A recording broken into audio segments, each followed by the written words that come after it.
Good evening, everyone, and welcome to this episode of Cardinal Dash. I'm Daniel Martinez-Krams, joined as always by King Jemison. And the big development last week is that we knew there's going to be football play. This week, we have a schedule. And I want to start off right there because I have a lot of thoughts. I'm sure you do as well, King. And as we also often do on this show, we start off with a negative. So where did the Pac-12 go wrong in creating their schedule? Daniel is everywhere because that's what it seems like. Now, let's start with some positivity because I think everybody needs that tonight. Here's what the Pac-12 did right. They created a schedule in which their elite teams, I would say most notably Oregon and USC, have a chance to go 6-0, reach a Pac-12 title game undefeated, and maybe make the college football playoff. Ultimately, making the college football playoff should be the conference's shining goal as far as football is concerned because it's been way too long and the Pac-12 is just falling in this college football universe. And yes, Oregon and USC were protected.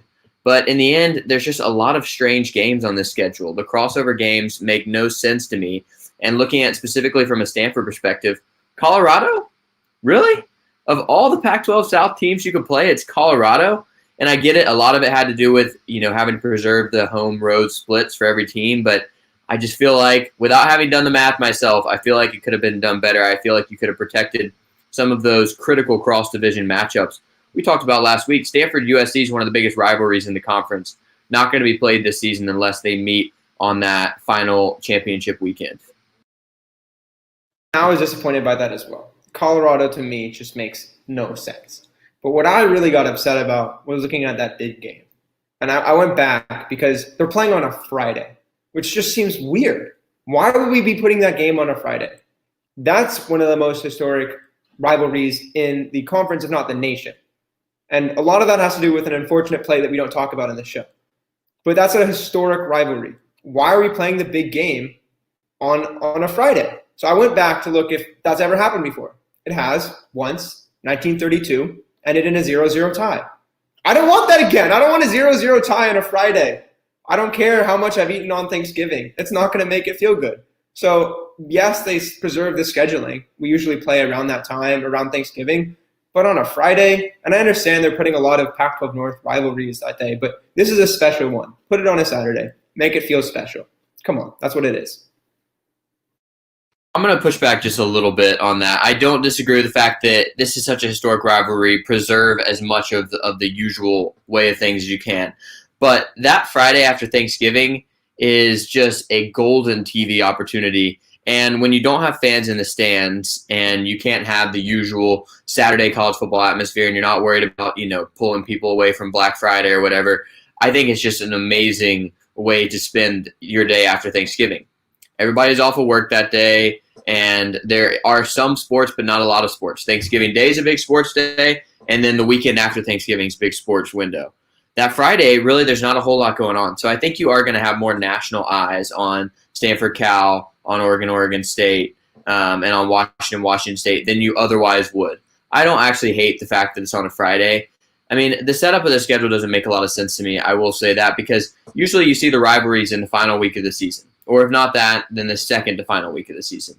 I mean, all across college football and every conference this year, we're just seeing rivalries scattered in at totally random times. And I think that as if we needed another reminder that things are not normal, that sports do not carry their same mystique this year.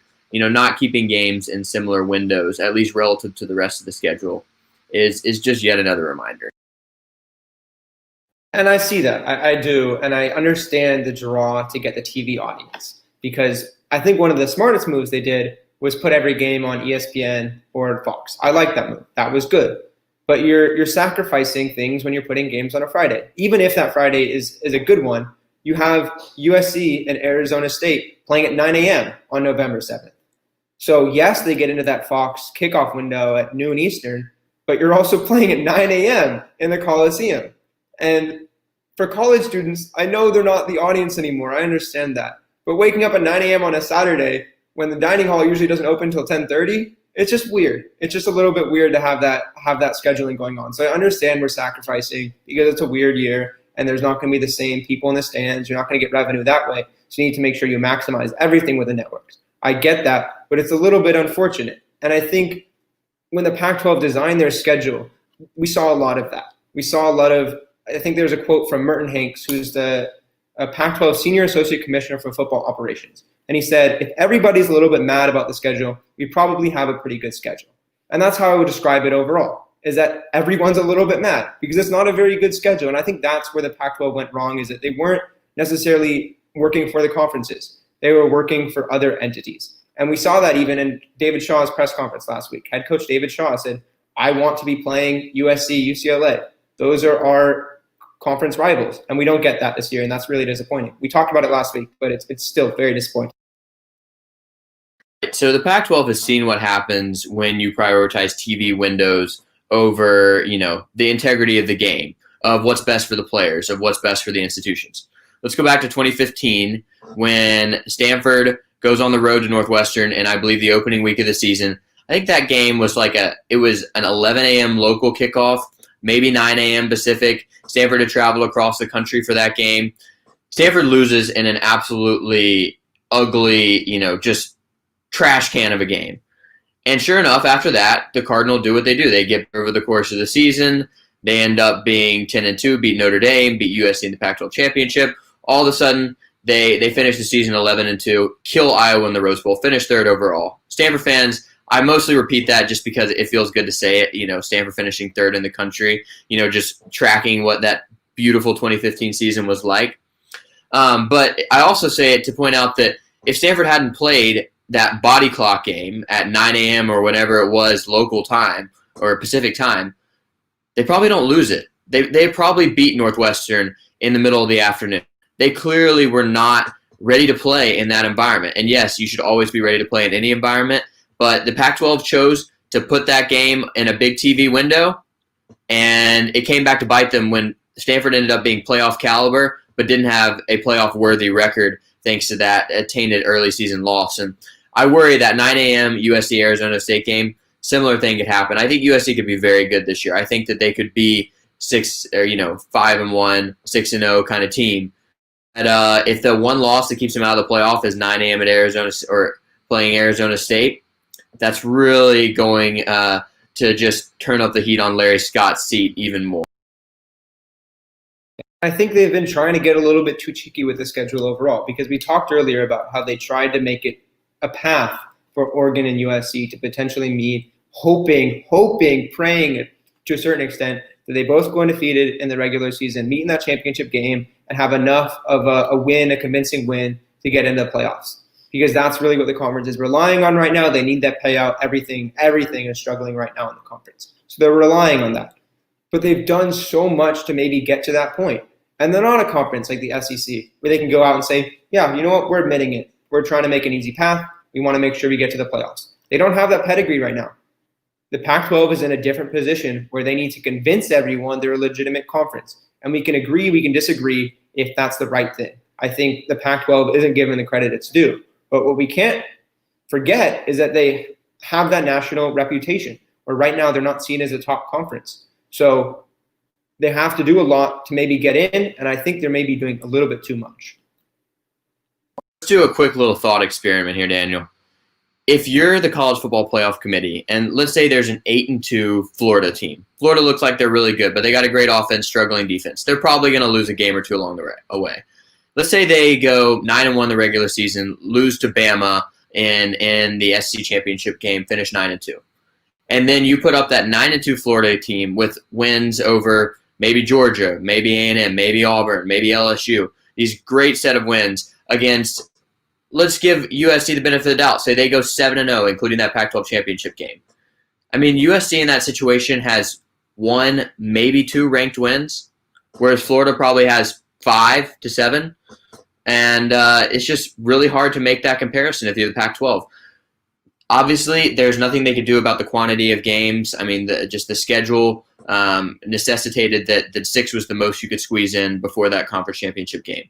But if you're going to have a shortened schedule, you got to value that quality or over quantity. And they're not giving us quantity or quality. And for that reason, I think it's very unlikely the Pac-12 makes the playoff again, because I think the SEC is going to come out looking very strong. with a bunch of top teams who are going to rack up a bunch of top wins. You're going to add the Big Ten in the mix. The Big Ten already has a much better reputation than the Pac-12. And the ACC looks better this year too. So, yes, the Big 12 may have already knocked itself out. That helps the Pac-12. But, with the way this schedule is just so soft, I mean, it's marshmallow soft, I think the Pac-12 is going to get roasted like s'mores. I would agree with you on all of that. I think a 7-0 USC team may have a case. They may. And I think it's a little bit unfair because, as we've talked about, the Pac-12 doesn't get those non-conference games. So they have no way to prove that the Pac-12 is improved. They have no way to prove it. So we're just relying on the hope that a 7-0 USC team would make it in. And that's another reason why Larry Scott should have been pushing all along for that expanded playoff. And we didn't get it, and that's disappointing, and that's why we're in this situation. Because if you have a logical system with 8 teams, each of the Power 5 get a guarantee, none of this is an issue. But, of course, we don't have that. So I'm going to stay on the topic of the schedules for our next question and talk a little bit about home field advantage. Because, honestly, this year may be the most home field advantage Stanford has had in a long time. So I want to ask you, this year, what does Stanford's home field advantage actually look like inside of Stanford Stadium? I think it looks about like it does every other year, which is to say home field advantage has nothing to do with the fans, and it has everything to do with other teams not being used to the quiet atmosphere.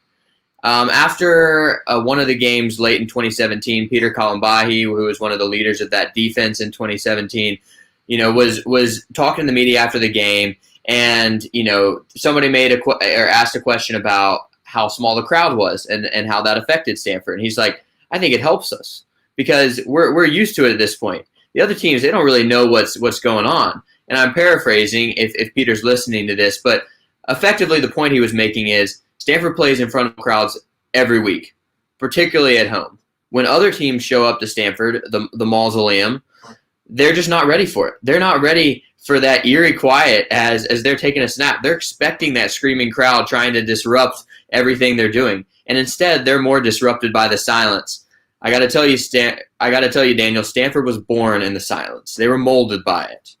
And and this year, everybody's just going to have to adopt the silence. But Stanford's already been there their whole life. And I really think that Stanford should win their 3 home games this season because of opponent alone. I mean, when you're talking about a home schedule that consists of Colorado, Washington State, and Oregon State, and 2 of those programs have brand new head coaches this year, yes, Stanford should go 3-0 at home. I think that they're actually going to look pretty impressive doing it because, once again, they already have the silence factor. Now you add that a super soft schedule that the Pac-12 gifted.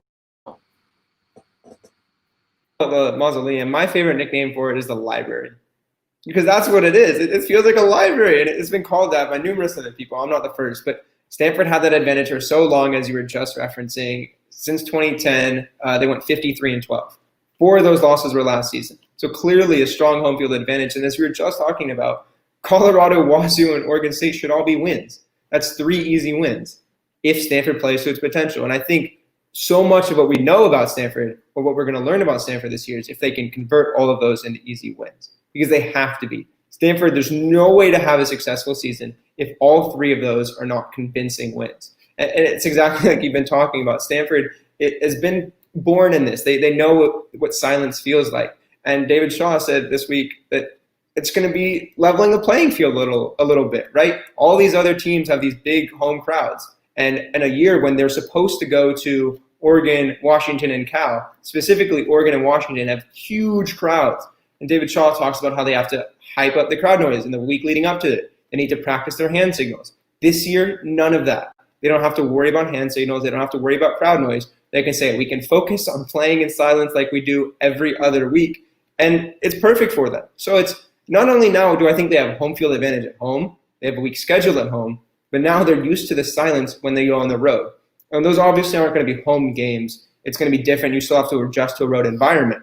But the fact that you know what silence feels like you were saying, I think it's going to be huge for the Cardinal this year. I also think, Stanford statistically has not actually been a huge home field advantage team. You look at the record, yes, they've been very good at home in the past decade, but, one college football stat nerd who I was looking at calculated every team's home field point differential from 1989 to 2014. Stanford had among the 5 lowest point differentials between home and away games, which means they had one of the smallest home field advantages. If you're talking about home field advantages, how much better do you play at home than on the road? So Stanford's kind of been used to performing as their same old selves in stadiums across the country for crowds of various sizes, and I think that's going to continue this year. And more so than ever, there will be consistency across where you're playing because every place is going to be dead silent. The Pac-12 is not allowing fans in any stadium, and so it is going to be quiet in all of these places. It might be a little weirder at a place like Washington with this huge empty stadium versus Stanford or Cal that are a little smaller. But either way, I think that this is a year more so than ever where it's just going to be about the opponent. It's not going to be about situation. Taking out of course, the obvious caveat of if players are sidelined by COVID-related things. Obviously, that's the variable you can't control. But mostly, it's just about the opponent. And Stanford's schedule comes down to 2 clearly definable parts. 3 very easy home games and 3 very difficult road games. And the question is going to be, can they take care of business in those home games? And can they shock the world in a couple of those road games? And, obviously one of those being taking back the axe in the big game over in Berkeley. And that is a game where Stanford's really going to appreciate not having fans because those Berkeley fans were going to be in it this year. As much as Cal fans exist, I'm not totally certain they do. But if they do, they were all going to be there this year to celebrate the return of the axe. And now they don't get that, which, if there's one thing I'm happy about no fans at games is that would be that. I don't want Berkeley fans to have that satisfaction. And I'd add one thing to what you were just talking about with all the games being about the opponent only. I'd add that they're also about momentum. And we look at the schedule, we have Oregon that first week, going to be a test. I don't think there's an easy path to victory for Stanford. That's fine. They go home and they play Colorado and Wazoo on back-to-back weeks. They should win both of those. Now you're 2-1 going into the big game. And then you have to start feeling confident. You have to have the momentum. And now you're saying this is a big game. We have to win this. And then that's helping you. Maybe you get to 3-1. Then you're playing Washington. You have momentum now. Let's get to 4-1, and then you finish the season Oregon State at home. Come on, King. That's a path to 5-1. Okay?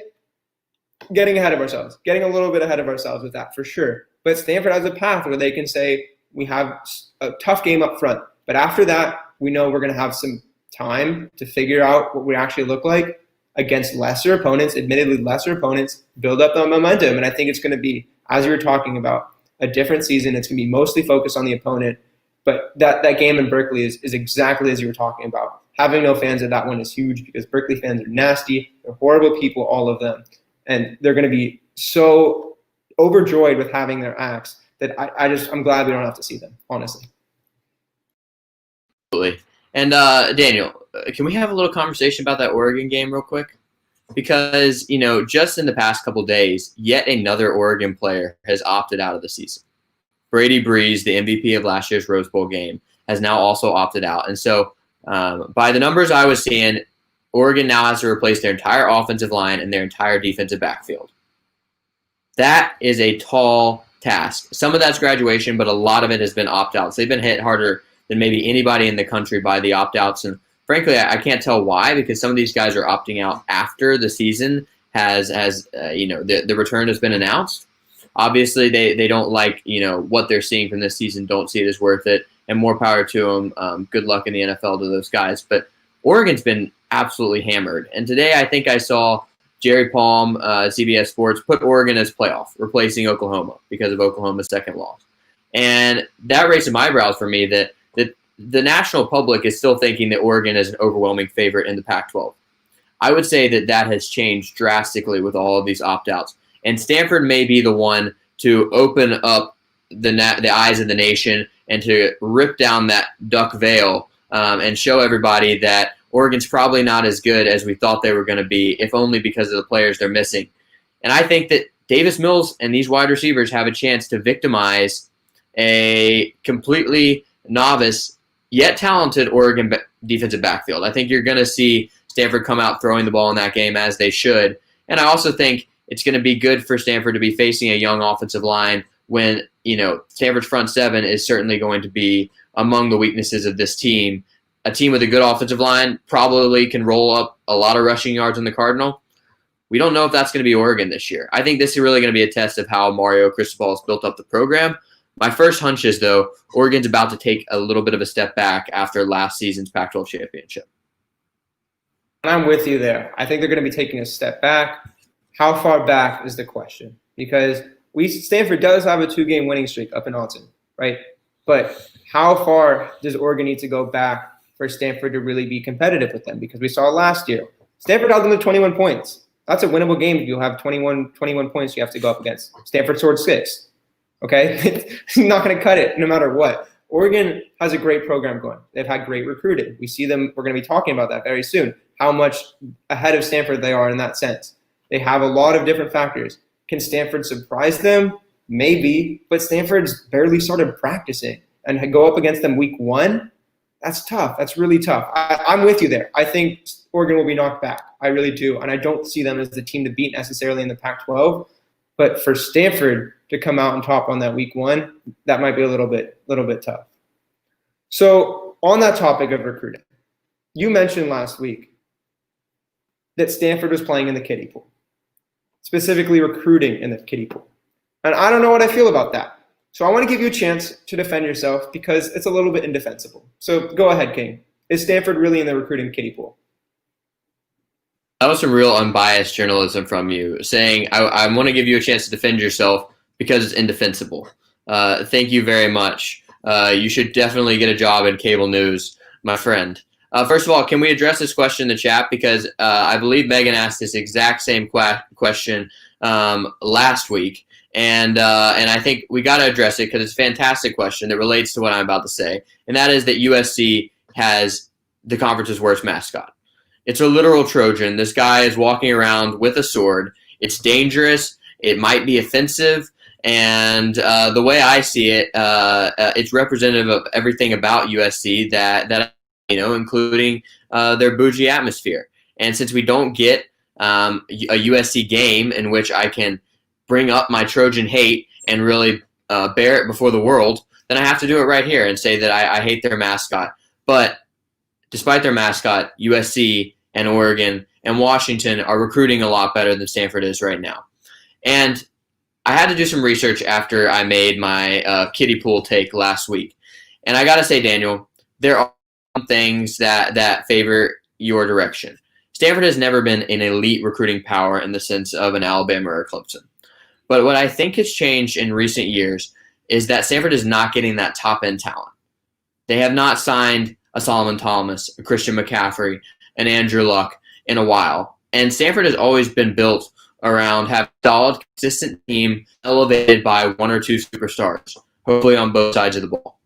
And they've been missing that superstar and really Bryce Love only in the 2017 season. And I think that has to do with Stanford not being able to land 5 stars. They have not landed a 5-star since 2017. But Daniel, I want to let you talk a little bit, build your case first. Then I'm going to come back and just kind of evaluate Stanford's recruiting rankings year over year to see like where we think they've gone wrong. But my initial thought is you got to sign those 5 stars. If you're going to compete at the highest level, you have to have some of the highest talent. Stanford's got a whole lot of high 3-star, low 4-star guys. They're not signing a lot of top 100 recruits anymore. And I think that's because if you're a top 100 recruit who is really just looking for that golden ticket to the NFL, Stanford should be the place you're looking at, but I don't think it's being sold as such, and it could be. Yeah, I think that's fair. But if we look back at who that 5-star was in the recruiting class, there are actually a few, but the one that's still with the program in a prominent role is Davis Mills. And I think he has the potential to be a superstar. But even beyond that, I do want to say that Stanford succeeded for a long time without 5 stars. We go back to 2006. Under the radar 3 stars like Toby Gerhardt and Richard Sherman. Like those were the guys in that class. And then eventually those guys were playing in an Origin Bowl, right? They had a 63rd ranked recruiting class in 2006. In 2007, it was 51st. In 2008, it was 47th with the addition of a 4-star, Andrew Luck. That was their first 4-star in a while there. And then they were competing. So the difference was there is it wasn't they were getting top-end guys, is that they were playing to a system. That they figured out this is how we can play, this is what our style can be, this is what our identity is. It was all about intellectual brutality. It was all about physical upfront play. It was all about the tunnel workers union.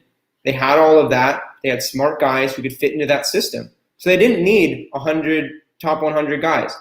Eventually they got there when they started winning games, but they didn't need it. And I think there's still a path for that now. It's much more difficult. It's much more difficult now, but there's still a path to say this is our identity, this is how we're going to play, and then get the guys to fit into that system. But I want to hear what you have to say too. So, Daniel, two things about that point. I agree with you that the model was fantastic if you look at the late 2000s and early 2010s. But I'm not sure that model is even possible anymore. Because first of all, strength and conditioning and coaching is just not at the intellectual brutality level anymore. They're not taking 3-star offensive linemen and turning them into NFL guys with any kind of consistency. They're not building up that toughness on defense with a bunch of under-recruited, not as athletic guys who turn out to be fantastic because they just get that nasty streak. That's not really there in the program anymore. And so Stanford's basically been trying to win like the other guys. We talked about it when they cut sports, that a lot of that decision behind the scenes was about we need more money for football and the other quote-unquote money sports. We want to be more like the SEC and the ACC and the Big Ten and everybody else. We're going to pour money into the big sports and kind of forget about the rest. I wholeheartedly disagree with that decision, but if that's what you're going to do, you got to recruit at an elite level to make it worth it. And when you look at Stanford's recruiting rankings since 2010, best class was in 2012, where they were 7th nationally, 1st in the Pac-12. Worst class was the year following, 2013, where they were 52nd nationally, 11th in the Pac-12. But in recent years, they've been kind of living in that, around 20 range. 2020, they had the 21st national class and 3rd in the Pac-12. 2019, 19th national class, 3rd in the Pac-12. But I think what's really opened the eyes of the recruiting world to Stanford struggles was that 2018 class, where it was not a small class. Stanford signed small classes that kind of artificially lower their rankings. But that 2018 class was not very small, and yet it was still 40th nationally and 7th in the Pac-12. The highest ranked commit who enrolled year in that class, the 2018 class, was Jack West. And we saw Jack West one start at quarterback. It did not go well. I think that he's got a lot of room to grow, that's for sure. Maybe someday he is a starter for Stanford, but right now he looks like a competent backup. And he was the highest ranked recruit besides Tanner McKee, who is not enrolling until this year. And so, that shows that Stanford was losing a lot of battles for top guys, signing a lot of 3-stars that you would think they probably rather sign as walk-ons, frankly. It's the type of guys that should not be taking a scholarship spot at Stanford. And, this whole conversation was prompted with the 24/7 Sports Pac-12 recruiting rankings of recruiters. There was not a single Stanford coach in the top 10. And I think that shows that Stanford is just not at the same level as a program like Oregon, which I believe had like 5 of the top 10 recruiters in the Pac-12 currently. They're going out and getting guys from all over the country, including poaching people from USC's backyard in Southern California. And Stanford, who always has to recruit nationally, I think is struggling to do the same. And I think we're seeing them sign more 3-star local guys than they are 4-stars from around the country who both fit Stanford's culture and their goals as a football program. And that's fair. They have been looking nationally, but I think a lot of that is because they have a national brand. So they have the ability to pick someone out of Georgia, like Davis Mills, and say, here, come play with us. We have this great academic institution. And oh, look, our football team in most years is pretty good. But yeah, I agree with you that they're falling behind in recruiting. I still believe in that intellectual brutality if they want to bring it back. They only have a few coaches left from that era, Shaw, Lance Anderson, and then I'm counting Tavita Pritchard, who was a player in that era. But besides that, yeah, a lot of new coaches. They're going to have to figure out where they actually go in the future. As for us, that's all we have this week. Thank you so much for being here with us. Come check us out on continue checking us out on Sports Pac-12, where we have our columns. We're online, dashsports.tv and at dashsports on Facebook, Twitter, Instagram, and TikTok. For King Jemison, I'm Daniel Martinez-Krams. Thank you and good night.